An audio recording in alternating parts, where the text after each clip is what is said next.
Karnataka వాల్మీ scam ఇప్పుడు దేశవ్యాప్తంగా ప్రకంపనలు సృష్టిస్తుంది. తెలంగాణలో కాంగ్రెస్ నాయకులకు ఈ స్కామ్లో సంబంధాలున్నట్లు బీఆర్ఎస్ నాయకులు ఆరోపిస్తున్నారు. మరోవైపు తెలంగాణలో ఎక్కడ చూసినా ఈ హైడ్రా పేరే మారుమ్రోగిపోతుంది. రెండు తెలుగు రాష్ట్రాల్లో టీవీ ఛానల్స్, పేపర్లు, సోషల్ మీడియాల్లో ఎక్కడ చూసినా హైడ్రా పేరే వినిపిస్తుంది. హీరో నాగార్జునకు చెందిన ఎన్ కన్వెన్షన్ ఫంక్షన్ హాల్ కూల్చివేతతో హైడ్రా పేరు తెలుగు రాష్ట్రాల్లో మరింతగా తెలిసింది. హైడ్రా పేరు వింటేనే భూ కబ్జాలకు పాల్పడిన వారు, ప్రభుత్వ భూముల్లో అక్రమ నిర్మాణాలు చేపట్టిన వారు వణికిపోతున్నారు. అయితే ఈ హైడ్రామా అంతా కూడా కర్ణాటక వాల్మీకి స్కామ్ నుంచి తెలుగు రాష్ట్ర ప్రజలను డైవర్ట్ చేయడానికి రేవంత్ రెడ్డి ఆడుతున్న హైడ్రామా. ఈ హైడ్రా అని కర్ణాటకలో జరిగిన ఈ భారీ వాల్మీకి స్కామ్లో తెలంగాణ కాంగ్రెస్ నాయకులకు లింక్ ఉందని బీఆర్ఎస్ నేత, మాజీ మంత్రి కేటీఆర్ ఆరోపిస్తూ హైదరాబాద్లోని 9 మంది బ్యాంక్ ఖాతాలకు వాల్మీకి కార్పొరేషన్ డబ్బు 45 కోట్లు బదిలీ జరిగిందని, అవి ఎవరి ఖాతాలని తీగలాగితే తెలంగాణ కాంగ్రెస్ డొంక మొత్తం కదులుతుందని ఎక్స్లో కేటీఆర్ వీడియో పోస్ట్ చేశారు. అసలు ఈ వాల్మీకి స్కామ్ ఏంటి? కర్ణాటక వాల్మీకి స్కామ్లో తెలంగాణ కాంగ్రెస్ నాయకులకు సంబంధం ఏంటి? మధ్యలో ఈ హైడ్రా ఏంటి? ఈ విషయాలనే ఈ వీడియోలో తెలుసుకుందాం. Karnataka Maharshi Valmiki scheduled tribes development corporation లిమిటెడ్కు చెందిన పలు బ్యాంక్ ఖాతాల్లో ఉండాల్సిన 187 కోట్లు పక్కదార పట్టాయి. Valmiki corporation account superintendent P Chandrasekaran గత మే 26న ఆత్మహత్య చేసుకునే ముందు ఓ 6 పేజీల సూసైడ్ నోట్ రాశారు. ఈ నోటులో వాల్మీకి స్కామ్ గురించి బయటపెట్టారు పి చంద్రశేఖరన్. అయితే ఈ స్కామ్పై విచారణ జరపాలని కర్ణాటక ప్రభుత్వంపై ఒత్తిడి పెరగడంతో సిద్ధరామయ్య ప్రభుత్వం సిట్ ఏర్పాటు చేసింది. ఇక ఈడీ సైతం రంగంలోకి దిగింది. లోక్సభ ఎన్నికల్లో మద్యం డబ్బు పంచడమే కోసమే వాల్మీకి స్కామ్ చేసినట్లు ఈడీ సిట్ విచారణలో తేలింది. దీంతో ఈ స్కామ్లో భాగమైన మాజీ మంత్రి నాగేంద్ర, వాల్మీకి కార్పొరేషన్ చైర్మన్ బసనగౌడ్ దద్దల్, మరో 2 బ్యాంక్ అధికారులు సహా మొత్తం 11 మందిని ఈడీ అరెస్ట్ చేసింది. అయితే ఆ స్కామ్లో 187 కోట్లలో తెలుగు రాష్ట్రాలకు 90 కోట్లు చేరినట్టు సిట్ తన రిపోర్ట్లో వెల్లడించింది. కాగా ఈ స్కామ్కు నైతిక బాధ్యత వహిస్తూ కర్ణాటక మంత్రి బి నాగేంద్ర తన పదవికి రాజీనామా చేశారు. అయితే బీఆర్ఎస్ నాయకులు కర్ణాటక నుంచి డబ్బు అక్రమంగా తెలంగాణలోని కొన్ని అకౌంట్లకు డబ్బు వచ్చిందని, ఆ అకౌంట్లు ఎవరవో చెప్పాలని అంటున్నారు. ఇదే మాటను కేటీఆర్ కూడా ప్రశ్నించారు. తీగలాగితే తెలంగాణ కాంగ్రెస్ డొంక మొత్తం కదిలిందని, పార్లమెంటు ఎన్నికల్లో తెలంగాణ కాంగ్రెస్ ఈ డబ్బులనే ఖర్చు చేసిందని కేటీఆర్ ఆరోపణలు చేస్తున్నారు. అంతేకాదు 4.5 కోట్లు ఓ బిజినెస్ కంపెనీకి నేరుగా ట్రాన్స్ఫర్ అయినట్లు ఆధారాలున్నాయని కేటీఆర్ ఆరోపించడం ఇప్పుడు సంచలనంగా మారింది. ఇలా తెలంగాణ కాంగ్రెస్ నాయకులకు కర్ణాటక వాల్మీకి స్కామ్లో సంబంధాలున్నట్లు కేటీఆర్ అంటున్నారు.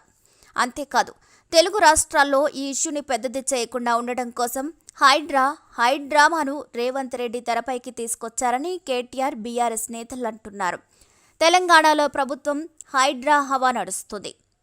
కబ్జాకు గురైన ప్రభుత్వ సంపదను కాపాడుతూ ప్రజల్లో మంచి పేరు సంపాదించుకుంటుంది రేవంత్ రెడ్డి ప్రభుత్వం. సో ఈ హైడ్రా సంస్థ వల్ల ప్రభుత్వంపై తెలంగాణ ప్రజల్లో పాజిటివిటీ పెరుగుతుంది. తాజాగా అక్కినేని నాగార్జున ఎన్ కన్వెన్షన్ తుమ్మిడిగుంట చెరువుని ఆక్రమించి నిర్మించారని ఎప్పటినుంచో ఆరోపణలున్నాయి. దీంతో మొత్తం 3 ఎకరాల 30 గుంటలు ఆక్రమించి ఎన్ కన్వెన్షన్ నిర్మించారని కంప్లైంట్ రావడంతో ఎఫ్టీఎల్ పరిధిలో నిర్మించిన ఎన్ కన్వెన్షన్ సెంటర్ను కూల్చివేయడంతో ఇప్పుడు 2 తెలుగు రాష్ట్రాల్లో హైడ్రా హవానే నడుస్తుంది. కాగా ఈ హైడ్రా డ్రామా అంతా కూడా కర్ణాటక వాల్మీకి స్కామ్ను పక్కదారి పట్టించేందుకే అని, ఈ వాల్మీకి స్కామ్ కాంగ్రెస్ అధిష్టానం సూచనలతోనే కర్ణాటక కాంగ్రెస్ ప్రభుత్వం చేసిందని, స్కామ్లో 44.6 కోట్లు హైదరాబాద్కు చేరడాన్ని చూస్తే ఇక్కడి కాంగ్రెస్కు కూడా ఈ సంస్థతో సంబంధం ఉన్నట్లు అర్థమవుతుందని బీఆర్ఎస్ నేతలు, ప్రతిపక్ష నేతలు పలువురు అనుమానాలు వ్యక్తం చేస్తున్నారు. ఈ వాల్మీకి స్కామ్లో కర్ణాటక సీఎం సిద్ధరామయ్యకు నోటీసులు ఇచ్చినట్టే తెలంగాణ సీఎం రేవంత్కి కూడా రేపో మాపో నోటీసులు రావచ్చంటూ కర్ణాటక మంత్రి సతీష్ జార్కిహొళి చేసిన కామెంట్స్ ఇప్పుడు సంచలనంగా మారాయి.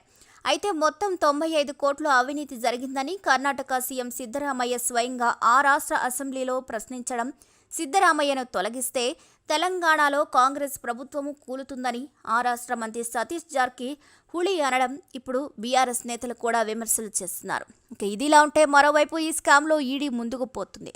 కర్ణాటక వాల్మీ స్కామ్ ఇప్పుడు దేశవ్యాప్తంగా ప్రకంపనలు సృష్టిస్తుంది. తెలంగాణలో కాంగ్రెస్ నాయకులకు ఈ స్కామ్లో సంబంధాలున్నట్లు బీఆర్ఎస్ నాయకులు ఆరోపిస్తున్నారు.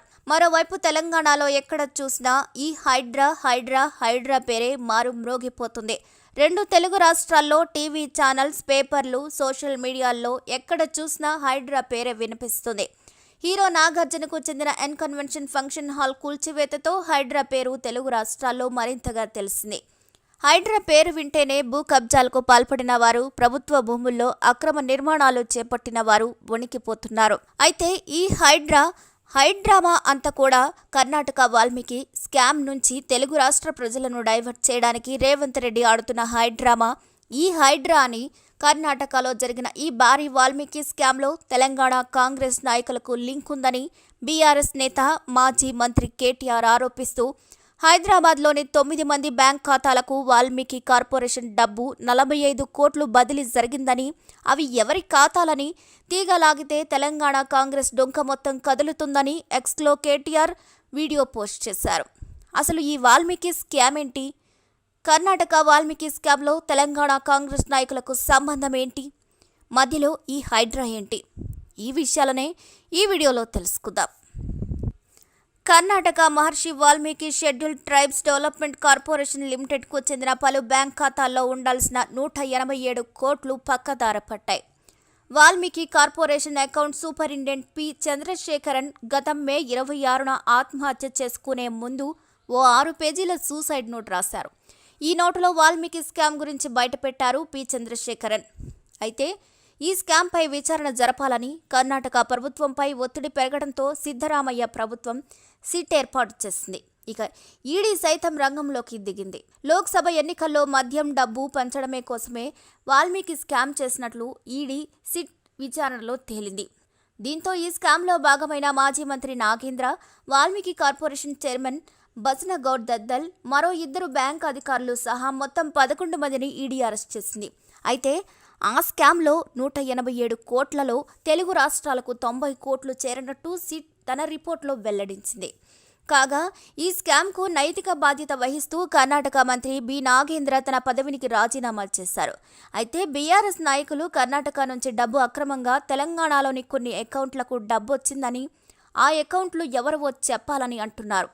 ఇదే మాటను కేటీఆర్ కూడా ప్రశ్నించారు. తీగలాగితే తెలంగాణ కాంగ్రెస్ డొంక మొత్తం కదిలిందని, పార్లమెంటు ఎన్నికల్లో తెలంగాణ కాంగ్రెస్ ఈ డబ్బులనే ఖర్చు చేసిందని కేటీఆర్ ఆరోపణలు చేస్తున్నారు. అంతేకాదు 4.5 కోట్లు ఓ బిజినెస్ కంపెనీకి నేరుగా ట్రాన్స్ఫర్ అయినట్లు ఆధారాలున్నాయని కేటీఆర్ ఆరోపించడం ఇప్పుడు సంచలనంగా మారింది. ఇలా తెలంగాణ కాంగ్రెస్ నాయకులకు కర్ణాటక వాల్మీకి స్కామ్లో సంబంధాలున్నట్లు కేటీఆర్ అంటున్నారు. అంతేకాదు తెలుగు రాష్ట్రాల్లో ఈ ఇష్యూని పెద్దది చేయకుండా ఉండడం కోసం హైడ్రామాను రేవంత్ రెడ్డి తెరపైకి తీసుకొచ్చారని కేటీఆర్, బీఆర్ఎస్ నేతలు అంటున్నారు. తెలంగాణలో ప్రభుత్వం హైడ్రా హవా నడుస్తుంది. కబ్జాకు గురైన ప్రభుత్వ సంపదను కాపాడుతూ ప్రజల్లో మంచి పేరు సంపాదించుకుంటుంది రేవంత్ రెడ్డి ప్రభుత్వం. సో ఈ హైడ్రా సంస్థ వల్ల ప్రభుత్వంపై తెలంగాణ ప్రజల్లో పాజిటివిటీ పెరుగుతుంది. తాజాగా అక్కినేని నాగార్జున ఎన్ కన్వెన్షన్ తుమ్మిడిగుంట చెరువుని ఆక్రమించి నిర్మించారని ఎప్పటినుంచో ఆరోపణలున్నాయి. దీంతో మొత్తం 3 ఎకరాల 30 గుంటలు ఆక్రమించి ఎన్ కన్వెన్షన్ నిర్మించారని కంప్లైంట్ రావడంతో ఎఫ్టీఎల్ పరిధిలో నిర్మించిన ఎన్ కన్వెన్షన్ సెంటర్ను కూల్చివేయడంతో ఇప్పుడు 2 తెలుగు రాష్ట్రాల్లో హైడ్రా హవానే నడుస్తుంది.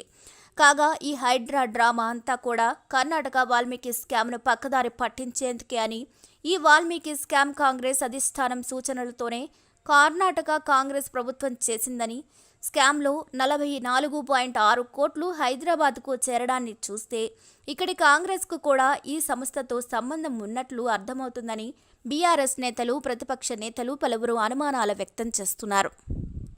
ఈ వాల్మీకి స్కామ్లో కర్ణాటక సీఎం సిద్ధరామయ్యకు నోటీసులు ఇచ్చినట్టే తెలంగాణ సీఎం రేవంత్కి కూడా రేపో మాపో నోటీసులు రావచ్చంటూ కర్ణాటక మంత్రి సతీష్ జార్కిహొళి చేసిన కామెంట్స్ ఇప్పుడు సంచలనంగా మారాయి.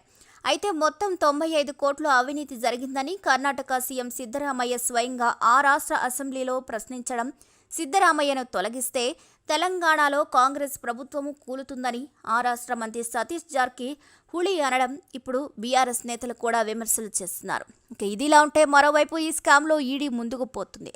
మరి ఈ వీడియోపై మీ అభిప్రాయాలను కూడా ఖచ్చితంగా కామెంట్ ద్వారా తెలియచేయండి. మరిన్ని అప్డేట్స్ కోసం మా ఛానల్ని తప్పకుండా లైక్ చేయండి, షేర్ చేయండి, సబ్స్క్రైబ్ చేయండి.